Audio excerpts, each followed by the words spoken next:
تقدم جديد للجيش الوطني والمقاومة الشعبية في مدينة تعز في الجبهة الشرقية تحديدا، حيث تتم الانتصارات في كافة محاورها.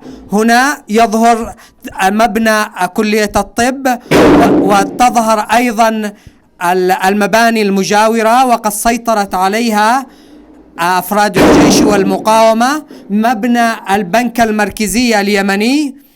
المعارك على أشدها، تسمع أصوات الرصاص وأيضا المعدات الثقيلة، الاشتباكات.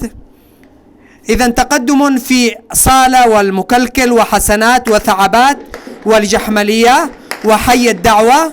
وهنا أيضا بالقرب من القصر الجمهوري يظهر أيضا الآن تبة السلال، هي تتمركز فيها ميليشيا صالح الحوثي وتقصف المدنيين ليلا ونهارا، أصبحت في مرمى نيران الجيش والمقاومة. ارتقاء 15 شهيدا من أفراد الجيش والمقاومة، يقابل ذلك سقوط عشرات القتلى في صفوف ميليشيا صالح والحوثي.